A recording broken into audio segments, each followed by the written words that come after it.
நேற்று நயினார் நாகேந்திரன் சொன்னது கேட்டிங்களா? எடப்பாடியார் அண்ணன் எடப்பாடியார் சொன்னதை கேட்டிங்களா? அண்ணன் எடப்பாடியார் ஸ்டேட்மெண்ட்டை கேட்டிங்களா? அதே போல் பாஜகவின் தலைமையில் இருப்பவர் நயினார் நாகேந்திரன், அவர் சொன்னதையும் நீங்கள் கேட்டீங்க. அதிமுகவின் தலைமை அண்ணன் எடப்பாடியார் சொன்னதையும் நீங்கள் கேட்டிருக்கீங்க.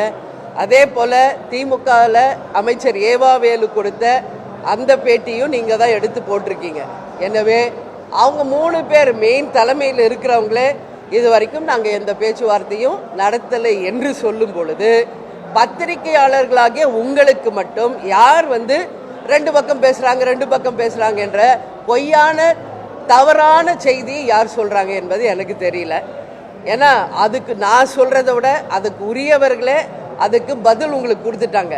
நீங்கள் ஒரு கேள்வி கேட்குறீங்க, அதுக்கு பதில் அண்ணன் எடப்பாடியார், சகோதரர் நயினார் நாகேந்திரன், அதே போல் அமைச்சர் ஏவா வேலு அவர்கள் கொடுத்துருக்காங்க.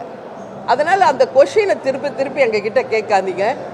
எங்கள் மாவட்ட செயலாளர்கள், எங்கள் நிர்வாகிகள், தொண்டர்கள் எந்த கூட்டணியை விரும்புகிறார்களோ அந்த கூட்டணியை தான் இந்த முறை தேசிய முற்போக்கு திராவிட கழகம் அமைப்போம் என்பதை மீண்டும் இந்த நல்ல நாளில் உறுதியாக நான் சொல்ல கடமைப்பட்டிருக்கேன். எப்போ கூட்டணி அறிவிப்பீங்க என்று அடுத்த கேள்வி நீங்கள் கேட்பீங்க.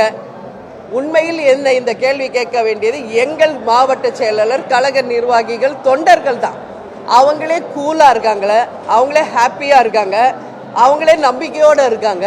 அப்படி இருக்கும்போது பத்திரிகையாளர்களுக்கு மட்டும் ஏன் இந்த அளவு அப்படியே டெய்லி கேட்ட கேள்வியே கேட்குறீங்க எனக்கு தெரியல. இது தேமுதிக எங்கள் கட்சி, என்ன டிசிஷன் எடுக்கணும், எப்போ அறிவிக்கணும் என்பதை உரிய நேரத்தில் எங்கள் கழகத்தை சேர்ந்த அனைவரிடமும் கலந்து பேசி உறுதியாக அறிவிப்பேன் என்பதை இந்த நேரத்தில் சொல்கிறேன். ஓகே, ஸோ கூலாக இருங்க, நோ டென்ஷன், பி கூல்.